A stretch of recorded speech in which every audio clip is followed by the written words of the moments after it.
Well, thank you, everyone, for joining us. I think we probably will have maybe a handful of other people pop in over the next few minutes, people who indicated they were going to join us, and hopefully they will.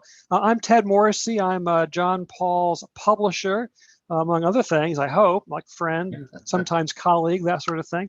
But I think 2023 marks the 10th year anniversary of my establishing 12 Winters Press.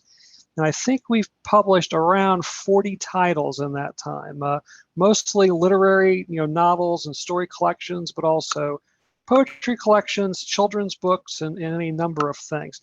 And two of those titles are by John Paul. In 2017, we published his first novel, Little Mocos, and it's available in hardcover, paperback, and Kindle editions. And then, as we know, he has just recently published his brand new novel, Carlos Montoya, currently available in hardcover. I'm working on the digital edition, so watch for that if you're a digital reader. But I just wanted to point those things out. And it is my honor to be John Paul's publisher. And with that being said, I will turn it over to Deborah Brothers. Yay! I better unmute. So I just wanted to say, well, thank you, Ted. Thanks a lot for doing this. And from the first moment that I heard John Paul's writing, I was struck by how much. Oh, am I muted now? It said the host muted me. Ted, you've muted yourself.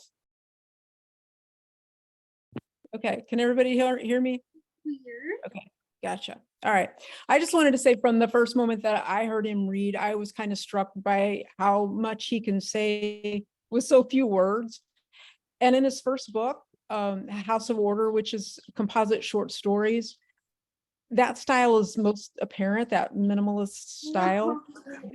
But he carries it through to some extent in Little Mocos and in the new novel that you're going to hear some of tonight, Carlos Montoya. I also love John Paul's humor.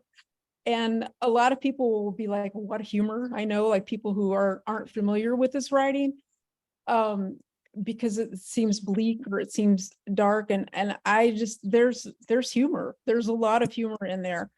And I really love it, even if it is kind of bleak humor sometimes. I think the third element that I find most endearing about his writing are, his characters, especially his messed up characters. His messed up characters like Neto and like Carlos, they're terribly, terribly flawed people, but there's something really beautiful and really vulnerable and really fragile about them. And there's some element where they keep trying, even if it's the wrong thing to do, they still keep trying.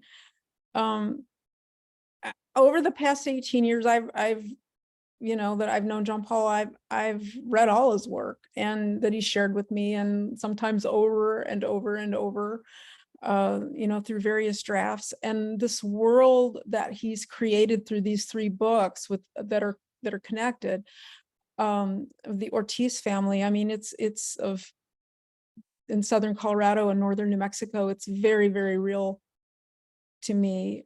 I can see the steel mill. I can hear the sound of the wood at the sawmill. I can smell the alcohol and the tobacco on the men. Characters of this family. I can taste the dollop of lard that shows up in all the food, the cooking pots of Cordelia or Lena or Mata. And as I said, each book is related to the other, but you don't need to have read his other books. You don't need to read them in order. You don't need to have read anything else by John Paul to enjoy, what he's going to read tonight from Carlos. So let's just kind of bring him on now to do that. And then we'll follow up maybe with some questions and just some comments after, if that's okay. So I'm going to mute now, and John Paul, just you go ahead and get started. Thank you. Wow. Can I ever live up to that introduction? That was a great introduction. Wow. Or I'm just seeing, hi, Kim. I haven't seen you in a long time. I haven't seen you in a long time. It's like the Brady Bunch on my screen here. Like everyone's in these squares. Anyway. Well, I just want to say thank you for everyone for coming. It means a lot to me that you're all here.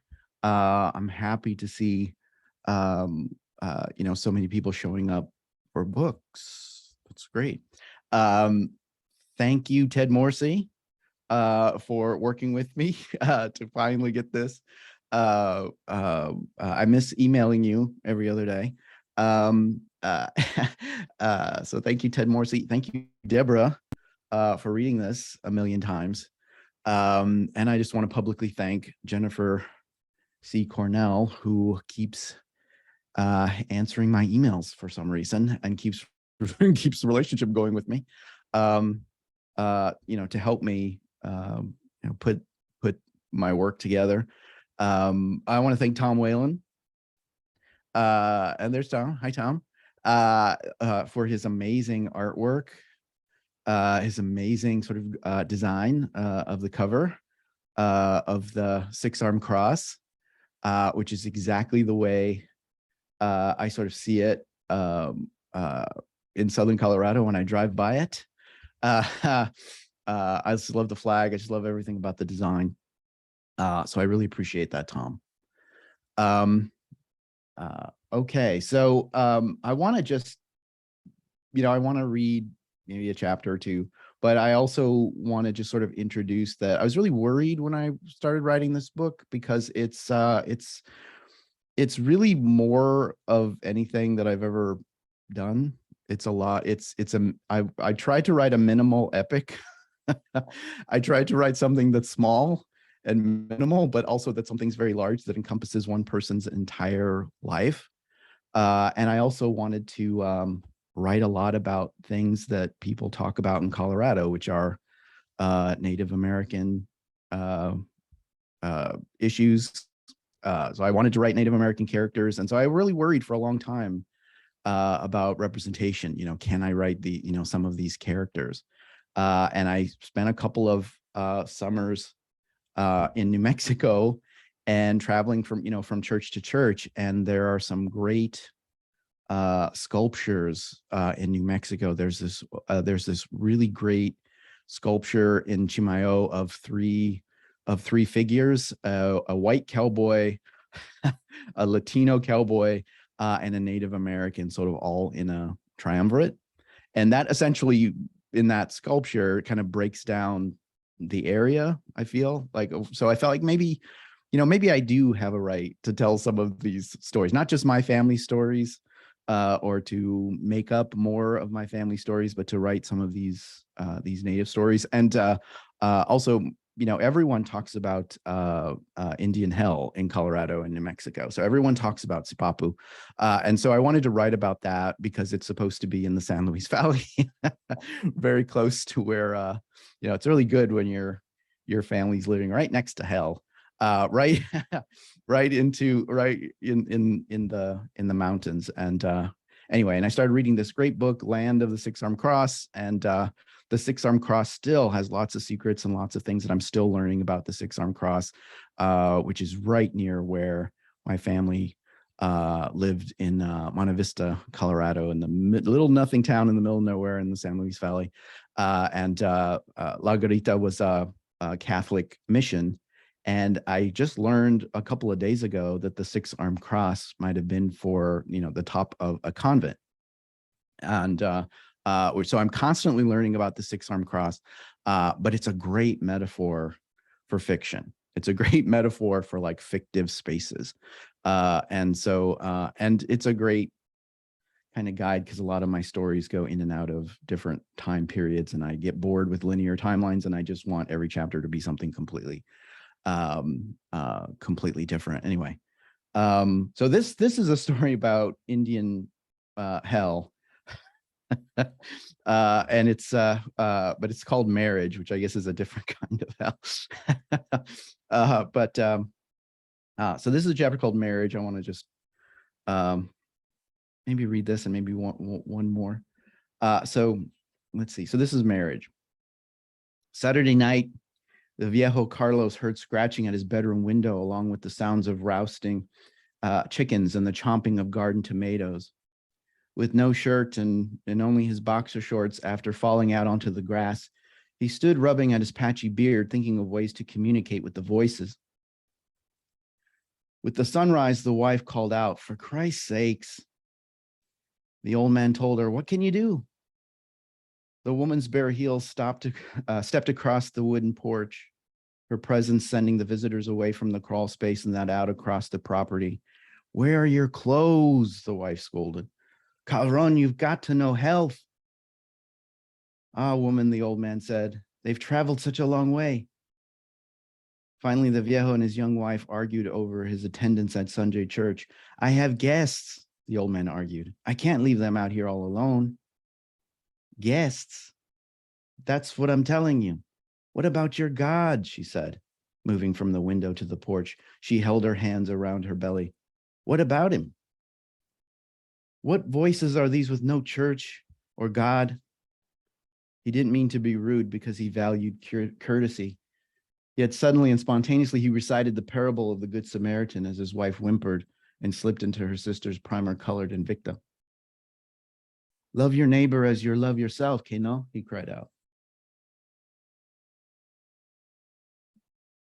That morning, Carlos's visitors rifled through the old man's tools and fishing equipment, his stack of lumber and saw legs, his tools and buckets of nails from old job sites.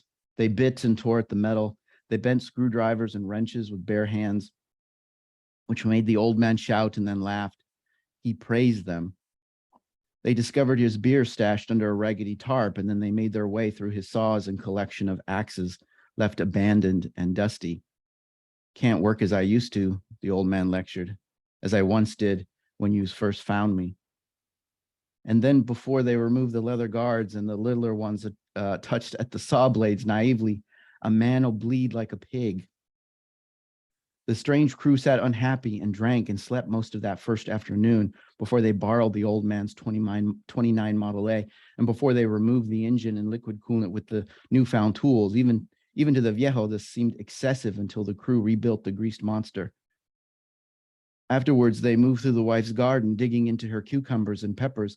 They moved up and down the rows of vegetables, pulling out leaves, and then they more aggressively at roots.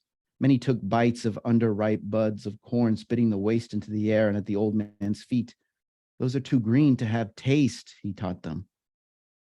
They resigned to the house while the old man's back was turned. Even more of the visitors and voices had entered, and soon they had the cushions of the sitting room couch ripped and clawed and spread in thick layers around the entire house and floor. While in the bathroom, a few went through the wife's seashell soaps and towels, the good towels picked up on the old man and woman's wedding day, gifted from her people in New Mexico. They clomped over wooden floors and went through the wife's closet and tried on all of her costume jewelry. They pocketed most of the actual gold and silver. The viejo arrived to watch them dance around in the wife's best shoes and long winter coat. It took 3 of them to fit inside and recreate the wife's height and weight.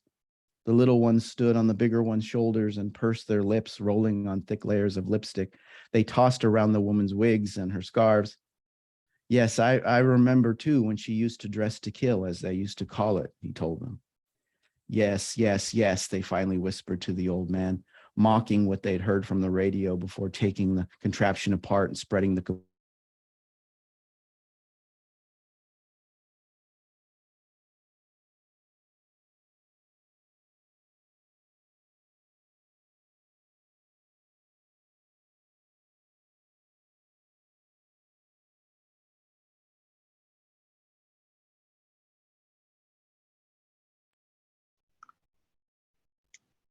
We frozen?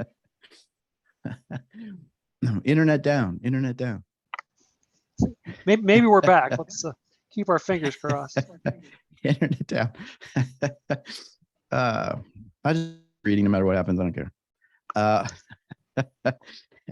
Where did I leave off? I'll just start.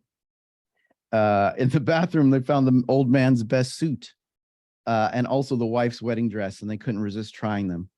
They stood side by side and stared into the wife's dressing mirrors. A smile crept onto the old man's face, and he prompted them to hold hands and then to kiss and to dance. At my wedding, I danced and I hollered, the old man announced.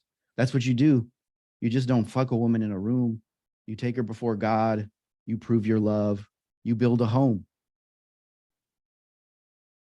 Hands pulled picture frames from the walls and wanted to understand the old man's stories. They were told a few details. They knew about his love of baseball and the work in the army and serving near Los Alamos in New Mexico. They knew about the man's several visitations and his connections to the government and later Oregon work camps, the months and months of axe strikes and sweat as he learned his trade. They brought more pictures to the man, ones he'd forgotten and put down into shoe boxes hidden away. What can I tell you about who I used to be or what I've seen? The old man confided in his guests. All I've known is work and calluses. Finally, they lit cigars and tamped the old man's pipe and all settled on the porch for a smoke. Towards lunchtime, they fried an immense pan of onions and bacon. They listened to his drunken stories and accepted his elder advice. They offered to drive him what may have been miles and miles down the Valley Highway, and in minutes they were flying past red brake lights and yellow warning lights. That evening, old man Carlos drained beers and rum and RC Cola down at SLV Bowl, just outside of Hooper, Colorado. Under his finest gray Stetson, he drank with his visitors to be friendly and then also to be agreeable. Then to learn more about man's mistaken victory over nature after splitting the atom, most things Carlos could really not understand, and he had questions. And then later, while the young voices lectured and then threw spares and slapped hands, the old man drank over his young wife's habits, and he drank over his lack of dollar bills. Finally, he got the idea again to drink to be free from the voices. Out on the highway, after all the dollar bills had been spent, the passing headlights burned at the crew's eyes and filled the cab of the Troquito with strange shadows. The night skies along the empty llano reminded Carlos of dark gray snowy roads, though the heat rose off the two-lane flat top. Headlines pitched between passing cars when his engine, like his own breathing, coughed and hiccuped and then recovered before finally dying. In its middle age, the Troquito failed him despite being recently reconstructed. Just some dirt in the fuel line. Maybe his visitors had miscalculated the level of gasoline, maybe a short circuit with the battery distributor, maybe the plug connections. Something you can all cure, he felt compelled to yell out. But turning off the lights and trying at the starter again and again brought no result, and he waited for the smell of gasoline from the flooded carburetor. That was when the hood's flames licked upwards. Eventually, he opened the Troquito up to the night and let himself out onto the sand and chipped gravel where the warm air surprised and dizzied him. The headache seemed to radiate out through his jaw to the ends of the hair on his chin. So he cursed the night, cursed the visitors and good Samaritans and their damned opposition in the universe. He watched headlights passing, his eyes stung with water and ached in the harsh luminescence. Seeking assistance, he searched for and found his semi-automatic pistola and cartridges, waving the gun at passing cars with no luck. And then he paced and walked up the road. Soon there was no sign of life around him. Back at his Troquito, he lifted his hood and searched for wires and connections amongst the red-hot flames. He held the metal weapon in his armpit as he worked. Who in the hell are you, he thought, in the black emptiness around him. Not a busted coil or a distributor, he thought. Who in the hell are you to come to me like this? To leave me alone to all of this world? Go ahead and burn me to death. He pulled and leaned on the fender. He kicked at the gravel and then unlaced his stained boots and then freed his aching feet. He sat back in the driver's seat, switched on the headlights to see what they revealed on the empty shoulder. Even in his drunkenness, he knew the highway as the lifeblood of the valley. Soon a compadre or a farm worker would be passing by and stop to give a push or a tow. That was when the voices crept further in and the flames touched him. He felt the heat on his face and along the seams of his pants. The sparks gave him goose flesh he hadn't experienced since he was a small boy in New Mexico. The Blanca Massif, the great mountain to the east, loomed above him as the flames came from under the dash, and as he pulled himself free, he struggled to his feet and then struggled for air to breathe. His legs ached and his bare feet burned beneath him. The bright burst of his weapon flashed in the night sky. He emptied the weapon and staggered and then fell to one knee. Lungs filling with the smoke and ash, the old man coughed and gagged, nearly vanishing into smoke and fire. When the sheriff dropped him off on Franklin Street, the young wife, Felipa, bathed him and then kept the sickly man on a cot bed and pulled close to the wood stove. She covered him with a quilt, and as he breathed deeply, she wiped at his forehead and at his cheeks. His gray whiskered cheeks seemed sunken, and the man looked so far from their first car ride and from the first weeks of marriage. Has he woken at all? The Felipa's straight-faced sister said when she entered and found the two in the kitchen. No. Where'd they find the viejo? Out on the highway, passed out with no clothes. Felipa moved away from the stove and her feet ached from standing over the man. She looked and could tell he was helpless in his fever and in his sickness. I'm relieved you came, sister, she finally answered. The sister asked, should we drive him somewhere for his burns, the hospital in Alamosa? She watched Felipa's expressions closely. In this damned valley, you're miles from the world. How long are you going to stay out here with this cabron? Shush, sister. The man's sleeping breath and snores filled the small, overly warm kitchen. I don't care, the drunk of a man. I could care less, she answered. He don't worry about you when he's out drinking half the night. I don't see him care, destroying your home, your possessions. Now I know how you've been living. Now I know. Don't worry, sister, Felipa said. He's my husband. What can I do? But your clothes, sister. Don't worry, I said. He should have killed himself out on that damned highway. He's twice the fool of a cabron when you told me. And as the two women drank tea and watched the sleeping viejo, Felipa admitted what the county sheriff told her, the story of his nakedness, drunken stories about gunfire, burning stars. When Carlos finally woke, Felipa warned her sister not to speak of the bastard child, her own alien life she had found to be growing inside of her.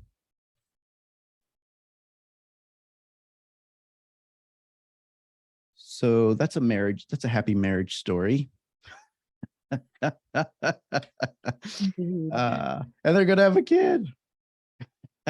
And she's pregnant. It's a happy story. It's uplifting. It's happy.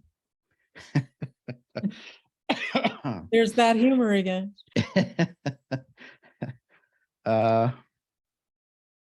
Okay. I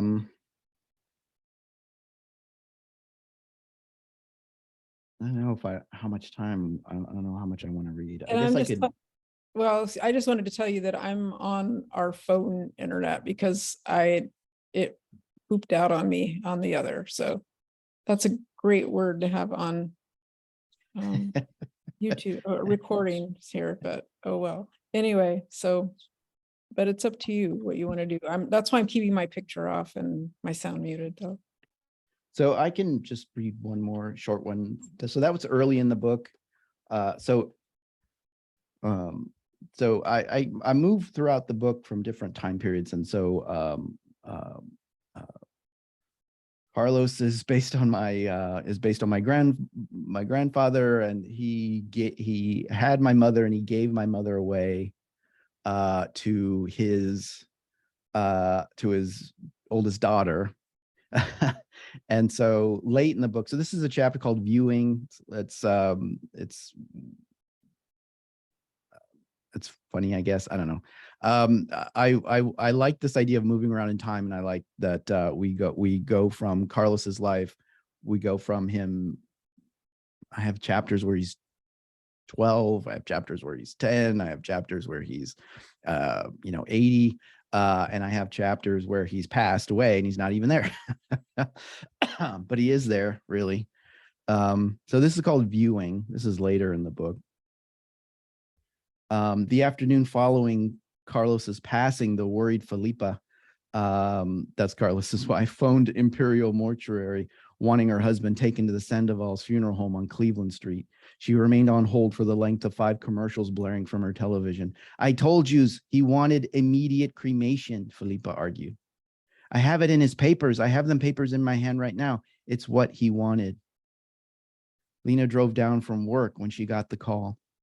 That's Carlos's daughter. She stood in the little red bricked house on Crawford Street. Where were you, Cabrona? Felipa said while she struggled with her coat. Lena rolled her eyes. I work, she answered back. For Christ's sake, they don't make it easy for a woman to bury her husband. They don't make it easy, Felipa repeated as they drove. Most uncaring people I ever talked to. I thought you said you had his paperwork from Imperial, Lena said, floating the car floating the car into the only empty spot of Sandoval's parking lot. I told you, Felipa said. The neighbor lady tells me Imperial is where to bury him, but Sandoval's is where they will cremate him. I have the paperwork here if you want to see. Lena shook her head and pushed back at the paperwork being held to her. Imperial is a big outfit and Sandoval is run by a family, Felipa said. That's a big thing for me. I learned that from your father. Your father taught me. Felipa slipped from the car and was about to enter the place when she noticed Lena still sitting. What is it? Felipa said. Jesus, Lena said. My father is dead. Can't you give me a damn minute with it? They close at 5. Inside the oldest Sandoval boy with his, that was a joke. The oldest Sandoval boy with his slick back hair and dark gray suit came forward and explained to Felipa and Lena about a viewing. There ain't no viewing, Felipa said. I told you he wanted immediate cremation. He means for us, Lena said, right now. That is what you're saying, right? Many families ask us if they can spend time with their loved ones before the funeral service. There ain't going to be no service, Felipa said, but the boy continued on.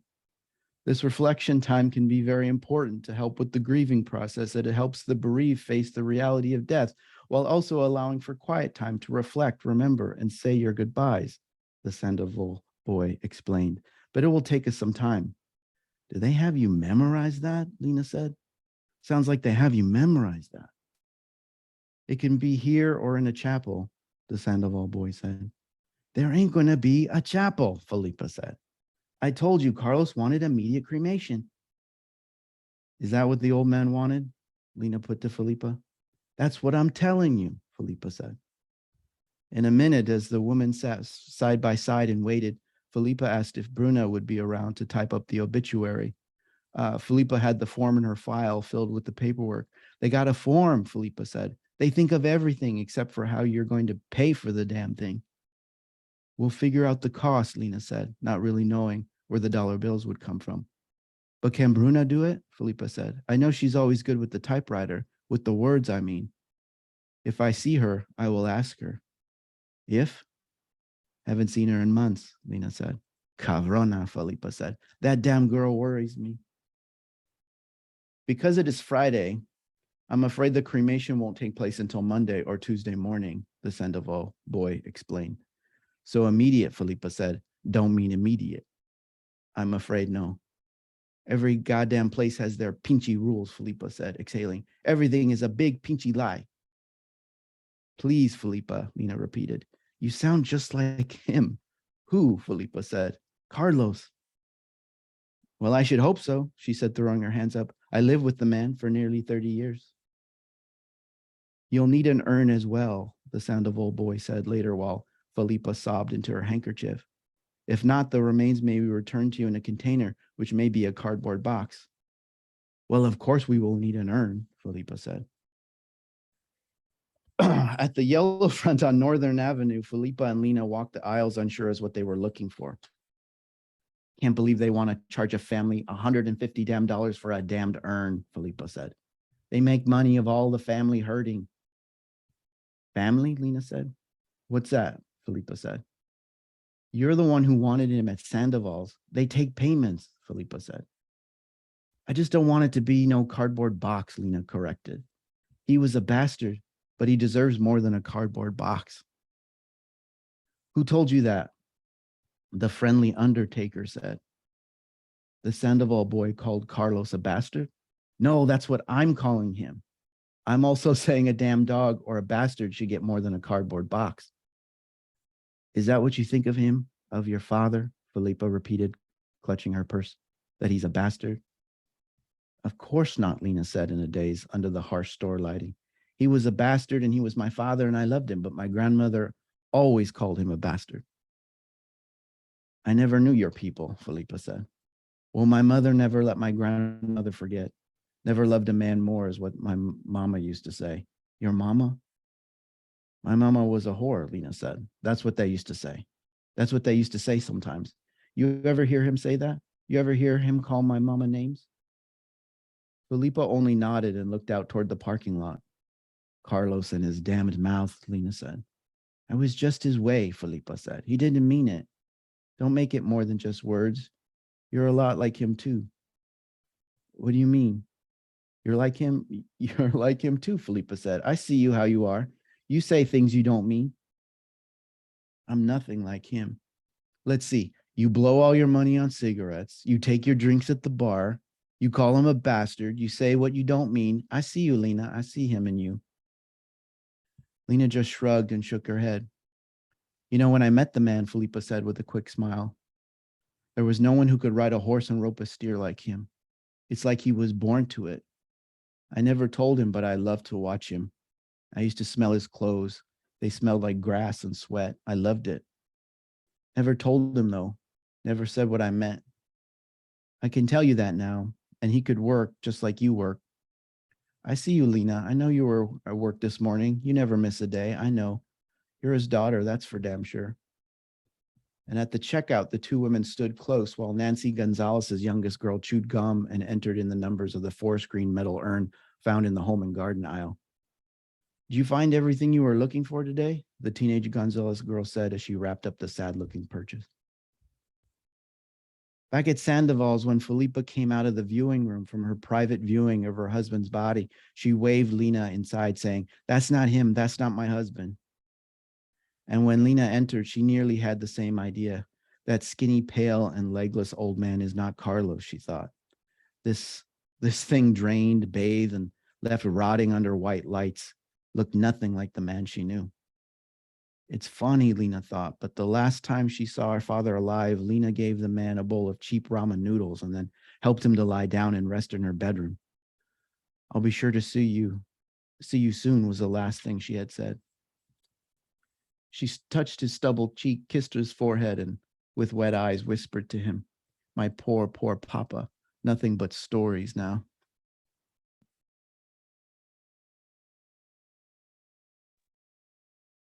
And that's 2 chapters.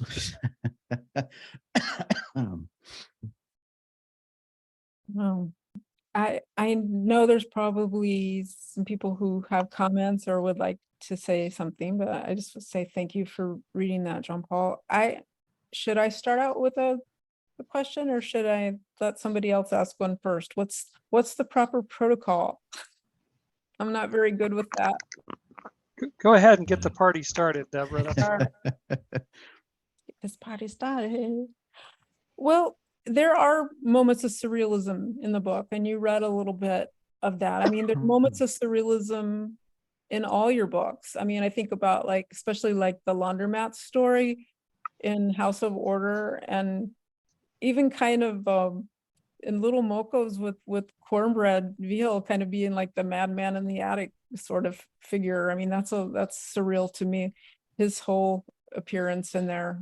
But definitely the first thing that you read tonight. So I just wondered if you seem to have pushed it a little bit more in this book. So I just wanted you to know maybe if you would talk about that a little bit and talk about why that's there and what it does, and that sort of thing. So, so I like the idea that it's not just a story about him partying with his friends, that it be kind of maybe more unanswerable of what happened in that house. And I like the idea that maybe it's his friends, maybe it's spirits from the black lake that is Sipapu, which is hell in near Monte Vista. So I like the idea that it's and I like the baby might be an alien. But I like I like that idea that because in the San Luis Valley anything can happen, and there's always like, there's spirits that fly by. There's there's spirits there. There's Indian hell there. There's there's where aliens visit. There's where cattle gets mutilated. There's like, I like all this crazy stuff that kind of swirls around when the simple answer would be maybe he just partied with his friends and went crazy.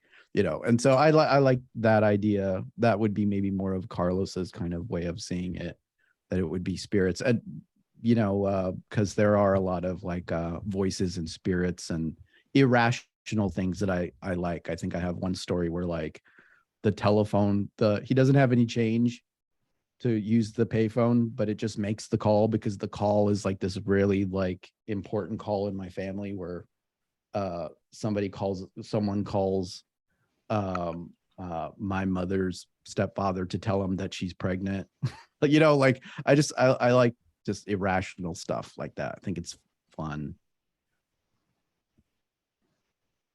Yeah.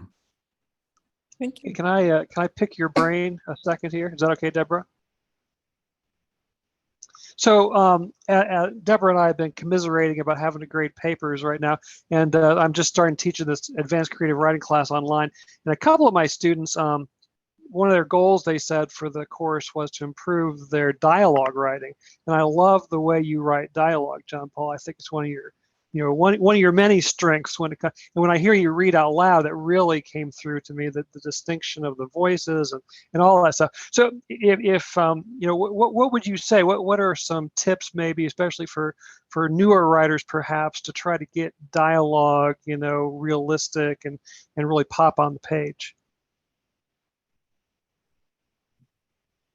Well, I like to mimic people and make fun of people, and I think it kind of starts there, trying to I shouldn't say people, I should say my family. I love the way my family talks, and I love the way people talk, and I love to try to kind of like capture that.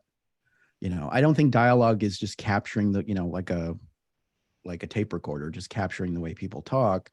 But I really like mimicry. And I know Deborah and I can talk about this all the time when we go somewhere and like someone behind a counter, it's like in a movie and they say something in a really interesting way. And then years later, decades later, Deborah and I are still, like we heard this couple in a grocery store talking about steaks and it made us laugh. And decades later, we're still like, making fun of it, just the way, turn of phrase, the way people talk. So I think you have to kind of be a mimic in many ways. And I also think that dialogue, I tell my students that dialogue is just a million times more than just people communicating in a moment. There's a lot more to it. And but the only thing with the only other thing with dialogue is that I feel like I can't really do the way everyone talks. There's just this one certain county in Colorado that I can just kind of turn on. It's like like you kind of code switch. Like I can be back in the old neighborhood like in a second just by that's the way that people talk. My sister talks like that. My mother talks like that, and it always seems to be like I talk very professionally to my students, and then I get on the phone with my sister or my mother, and I'm like, "What's up?" It's like it's just, it turns on a dime. So I think it's about, mimicking to some degree, and really just really loving character and really caring about what they're saying in a moment. Because I think it's tricks of like, there are little tricks, but then I also think it's like that story is about the death of a significant, that last story is about a lot of real conversations boiled down into fictional conversations. So mimicry and really giving shit about your characters. Yeah. I think in that conversation between the mother and daughter, you're capturing such intimacy and honesty. And if that comes from knowing your family, it's such a real conversation. They're talking over the death of the father and husband, but they know him so well and they know each other so well that you get a sense of how they've talked to each other about everything all of the time they've known each other. And it's very it flows so naturally. It's very nice. Thank you. Thank you. Appreciate that. Yeah, I appreciate that. You just have to work on a book for 10 years. No, I think I've been working on this book for a really long time. No, you do. You do. No, it's only been 7 years, John Paul. Don't, 7 years. don't exaggerate. 7 years. Okay. Speaking of books in 7 years, when you and I were working on Little Mocos, I know one of the issues that you kind of went back and forth with, and therefore I kind of followed you back and forth, was about whether to italicize the Spanish words, how to handle those. And I think you kind of changed your mind a couple of times. Ultimately we landed on not italicizing them, and that they should just be words like any other words, which I was completely on board with. And luckily we didn't have to have those conversations for this book, but I still think it's a really interesting concept about why to not italicize the because there is a significant amount of Spanish in the book, but yet it's just treated in the same way that all language is treated in the book. What are some of your thoughts on that, and how did you ultimately land on that? Maybe I have to go way back when, since you seem to make that decision several years ago, but you obviously kind of still feel that's important. I have this memory of, maybe Kim Sharp can help me. I have this memory in graduate school of the school wanting it formatted and with rules. It had lots of rules, and that foreign languages had to be in italics. And that spilled over into the House of Order, which was my thesis, plus a few other things that I had been working on. And so I want to say that I was mad because Spanish, it's not a foreign language. This is the way that people talk. I don't want it to be in italics, in that way. But then the school said, no, it has to be like that. Kim, is that how you remember it? Are schools that kind of? Yeah. And I've been having lots of memories like that about, and yeah, I'm gonna the format of the document was going to the library, and it had to be like lots of rules. That's what I remember. There were lots of rules, and I also remember conversations within our workshop about using other languages within your writing in particular. Yeah. And I know since then I've gotten, I used to have a Word file. I might have deleted it, but I had a little Word file when I would get a rejection with a note, and they were trending towards, you can't expect our readers to know what these words are, kind of responses. And I used to laugh and put them in a Word document and then open it up to make myself feel bad. And then I just finally deleted that and said, screw it.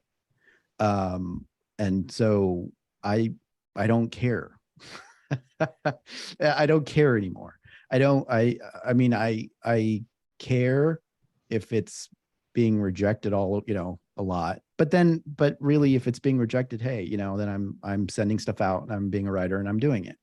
But when it does get picked up by the right publication, by the right reader, and I want it to be, more intimate than just following a bunch of rules like that. And, and I've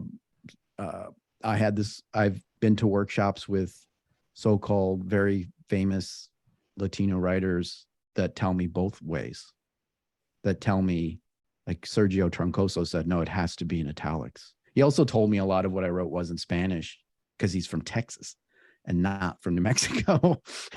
He's like, that's not, there were like 3 or 4 words where he's like, that's not Spanish. And I'm like, in New Mexico it is. In Colorado it is.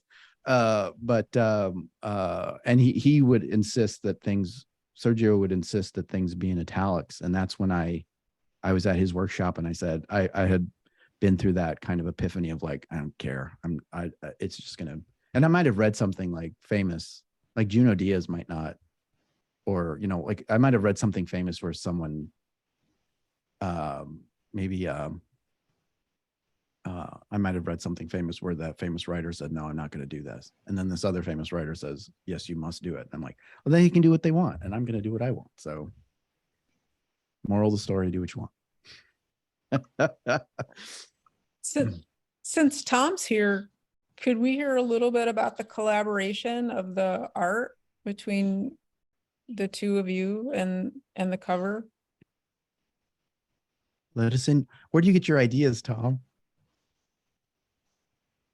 Where do you get your ideas, John Paul? Tom, do you not know how to work your iPad, honey? Just kidding.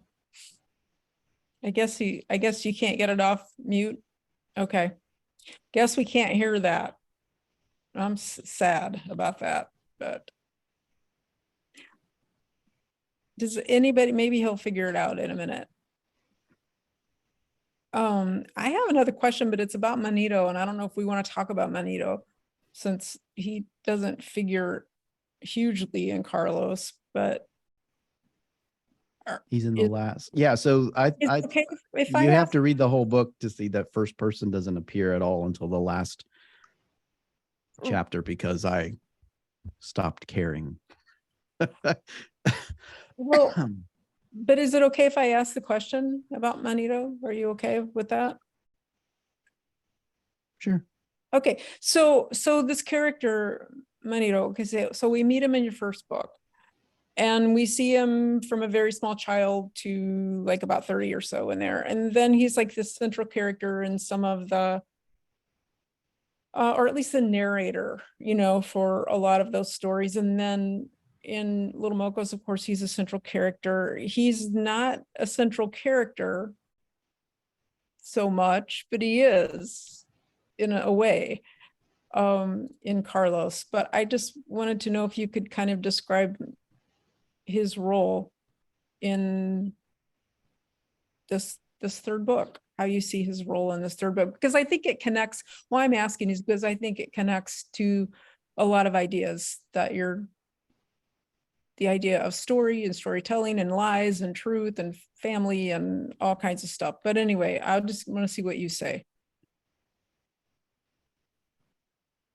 So writing in a memoir in a Latino family is very dangerous and very bad, and you may not want to do it. So I have not done it.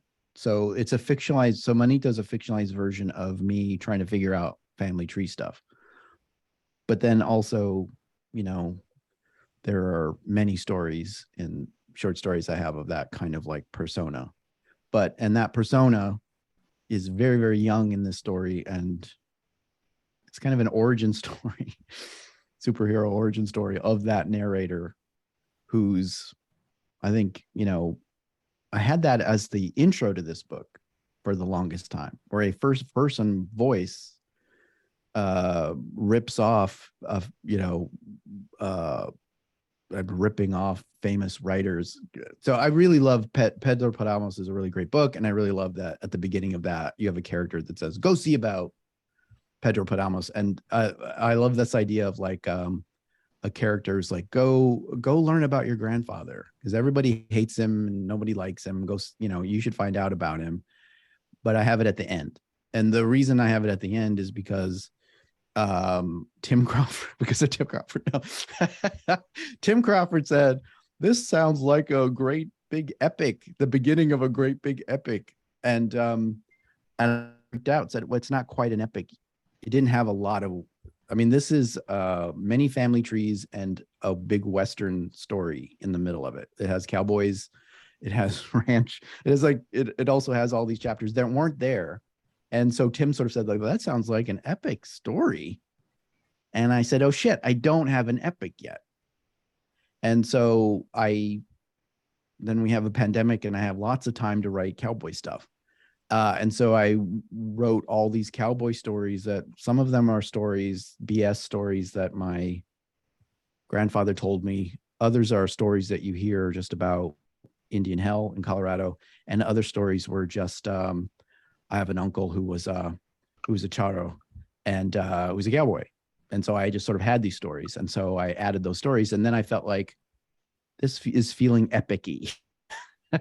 This is feeling epic adjacent, epic esque.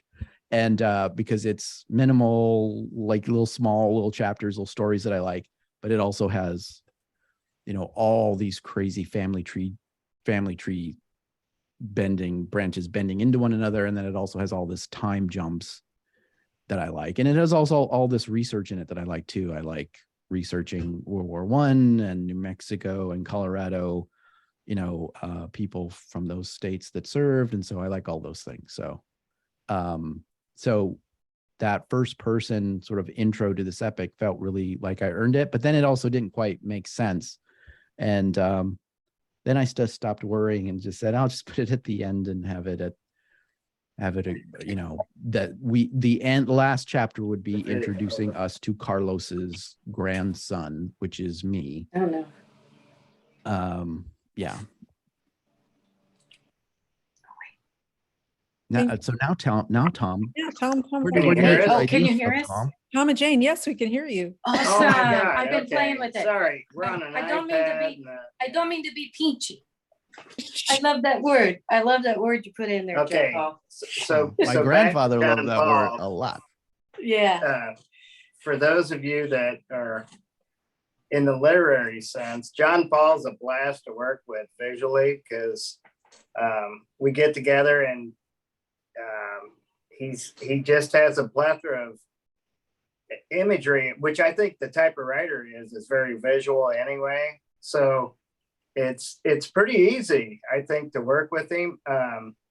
The cross was my favorite thing to make from scratch because it was such an odd, you know, being a kid going to Catholic school, and he was saying it's from a convent, and I get all these weird, you know, associations with a cross, and then it goes this way, that way. And so, yeah, it was really fun to make it. In fact, John Paul, thank you, Ted. I have the question for you. Do people understand what that is, or is it just there? The locals, you mean? Yeah. Well, it's not a, the quick answer is, I think no, because it's what's left of a Catholic, you know, missionary there, which had lots of buildings, and the convent for nuns would have been one small part of that. And now it's kind of now it has kind of like signs for history that tells you that this used to be a bigger, you know, a bigger You told me about that. group of buildings. But when you ask people, like, because it's like a little history stop, like a little rest stop, history stop now, and they have sculptures and things around. It is a church, but it's not a Catholic church. It's, I forget, Presbyterian. I don't know, I forget. But when you go down the road a little bit and you go to the gas station, like I did, because my phone wasn't working and I needed to buy a map because I didn't know where I was going. And I asked a question across the counter, and they're like, I don't know, it's a weather vane, right?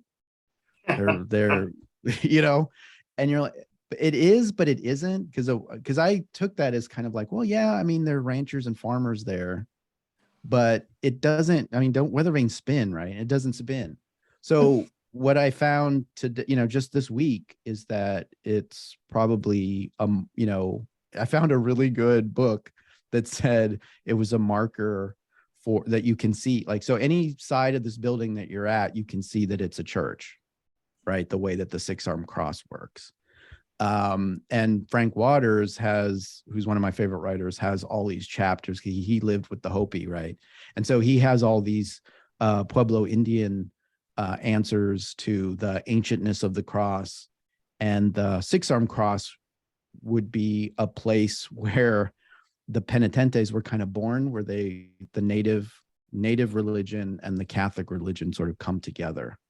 And I have a story in here, which is set in about 1910, 1912. I forget if I put a date on it, but it has a real specific, the Catholic Church says we're shutting down all of these schools because there's too much overlapping of Catholicism and penitent religion. So we'll just close the schools. Right. And so I want to say no, that people don't. They just sort of see it and they're like, oh, it's an interesting thing, but they don't really, perhaps, I mean, Catholic churches all over Colorado have just been closing down for decades and decades. But I want to say that one is just kind of like a little history marker now. Yeah, I know, because when I was researching it, when you gave me the image, there's like 2-3 images. It's not to be found. It's like you're dabbling with magic or something, Yeah. I do think that there is, the penitents, the Catholics kind of they immediately said, we don't want anything to do with these penitents, where, it's a symbol of kind of like native religion overlapping with Catholicism. Yeah. And, in my grandfather, worked right near there, and it's just a great symbol of, like, the ancientness of the cross, which is like, Deborah and I were talking about like 70 some BC of the cross as a symbol of crucifixion. And if someone had a cross, they would know that, oh, you've been tortured by the government. So we have this connection, because they would, because pre-Roman days and then Romans that would just kill whole families. Like, oh, we don't, someone has a problem with us, like the Spartacus uprising, we'll just crucify every single person. And the cross becomes this symbol of like the masses who have been persecuted by this mass government. And that comes to the San Luis Valley in the 1700s. I think 1780 something is when that grouping of churches is dated to, I think, according to this book that I was reading. But no, I don't think people think about that. No. Well, they might now. Well, I bought this book at a coffee shop. They know about it in the area. The people in the know, like the cool people at the coffee shop bookstores, where you find like a copy of this. I found a copy of the six-arm. Yeah. Oh yeah, there you the go. Land of the Six-Armed Cross, which is from the local university that's there. The Teachers College there in Alamosa. So from their press. So. Okay. Yeah, I in the chat, I posted a link to a terrific interview that John Paul did with Tom, which we published on our website. So there's the link there if you want to hear some more interesting things, especially about Tom Whalen and his art. So. Which is fabulous. Yeah, it was really great. Really great. Amazing design. Thank you so much, Tom.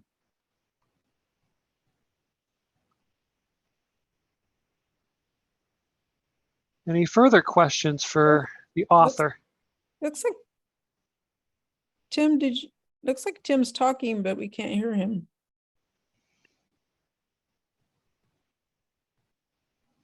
Why can't we hear you, Tim?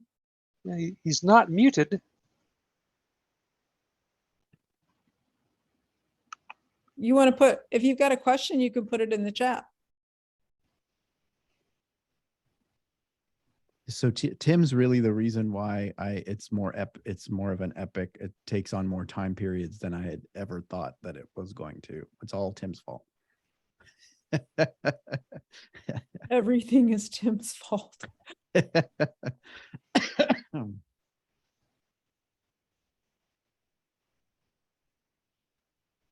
So, let's see. I don't know if we're running out of time or not, but Ted, what do I've you got a question to ask if there's time.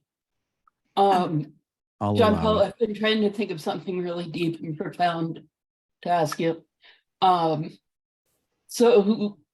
you know, it's been 20 years since we met and since I met your characters. So I've known Carlos as long as I've known you. That's in a right. way. I did have a Carlos story in graduate school. That's right. Yeah. And so let me see if I can get my question back. Having written, you know, the same characters for 20 years in and of itself is an epic, right? And so what impact has that had on your personal evolution? Is that profound enough? Is that That's pretty good. That's pretty good. pretty good? I don't know. I don't think I really had much about going way back to graduate school. I don't think I had much of a relationship with my family. And now, you know, just last summer, I just saw my one of Carlos's 80-year-old daughter, you know, and asking her questions about Carlos. And she said, what do you want to know about Carlos? You know, and I'm, you know, and I told her I'm writing this book about, you know, your father. And then that led to all these great conversations about how, so Carlos gave my mother away to his oldest daughter, and gave my aunt away to his best family friend, his best compadre, Margaret. So, and they were raised in different places. And that just, you know, that blew my mind that Carlos kids were like kittens in baskets. You know, like that blew my mind. And she told me more stories. I went to visit her in Albuquerque, and she told me more stories of just like really contradictory stuff. Like, he was the best father. He gave me away. He worked very hard. You know, he was a bastard who drank, you know, like all these contradictory stories. And so I want to say, you know, probably more conversations with my family than I didn't ever thought were ever possible in graduate school. So I had like one idea in graduate school, and I'm still doing it. Like, I think that was same no, I story for all of us. I wrote a Western. Yeah, I wrote a Western in graduate school. And it was based on a thing that my grandfather told me, and because of Tim, it became Carlos. I don't know when that cowboy character became Carlos, but maybe it was because Carlos had horses, and then the spark of, like, you know, because he had horses in town. I have this story called No Horses Kept in Town. He had a horse in town, and they stopped having horses. You could not have a horse in town anymore. And I had that story, and then I kind of brought the cowboy stuff together with him. So, yeah. So thank you. And Jenny Cornell said, you should keep Good job. writing about this. Yeah. You know, you should keep writing cowboy stuff.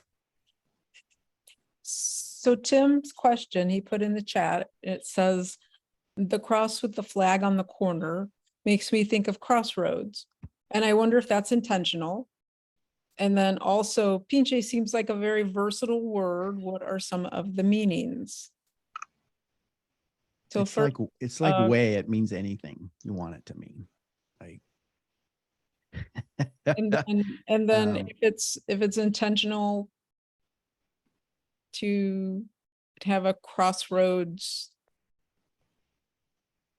connection with the cross and the flag in the corner. so this is so the is that a question for Tom? Tim, is it a he says either. Now, that was, unless I'm clairvoyant, no, it was just there. It happened. So maybe it is true. I don't know. Well, Sam- I have a quote from Frank Waters that talks about time. It's really like a marker of time and space.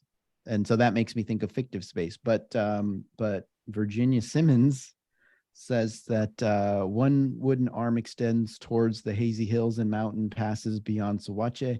Another points across the churchyard's picket fence to the lonely cemetery and the Sangre de Cristo shimmering far across the valley.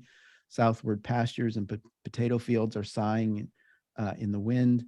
Behind the church rise La Garita Mountains and the trails of the ill-fated explorers and solitary sheep herders. Upward, the main staff beckons towards the impalpable blue Colorado sky, and downward, it clings to the belfry and the alluvium of eroded earth. The six-armed cross seems symbolic of a concept of place which is not indicated by the traditional points of the compass, but which is all embracing, like the Indian concept of space, which is unconfined and limitless. A place is neither two nor three-dimensional, but four. That is awesome. It sounds also like su abuelo is in many directions. Your grandfather was in many, many directions, as what your character, your family says about your grandfather itself. It sounds like he had many characters in his world as well, himself. Lots of facets to his character. Adam put something in the chat, but I'm trying to encourage him to just pop in and say it, but maybe he can't. So he just says, Oh, thank you. I appreciate that note, Yeah. Adam. does he? Yeah. He can't get his mic to work. Okay. I saw that in the San Luis Valley when I was a kid. My grandfather would drive me there, and then I saw it again after he passed away, and I went to the San Luis Valley, and then I became like, I started like making it with sticks. Like I became obsessed with the six-armed cross and like what it meant, and like I became very obsessive about that symbol, that metaphor, and the idea that it's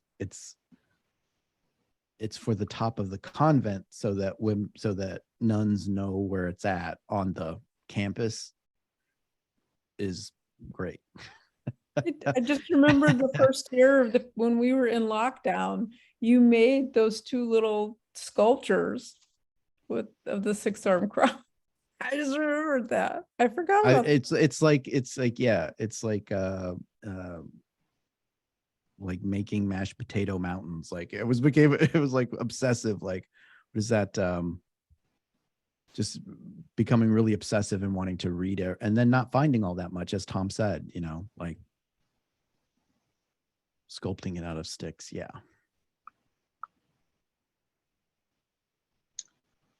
Well, maybe we should draw things to a close here. John Paul, I really appreciate your reading and your letting me publish this book. And I'll let maybe you or Deborah say some final words. And I appreciate everyone tuning in tonight. It was a great reading, and we've got some great dialogue. Oh, just thanks to everybody. I don't think I should have the last word though. So John Paul, go ahead. I appreciate everyone coming out listening, and hopefully reading, and passing on the word of, if you hear of a good book and you want to pass it on so that more people hear about a good book, I would appreciate it. So, and thank you very much for coming out. All right. Thanks, Or everybody. logging. Bye-bye.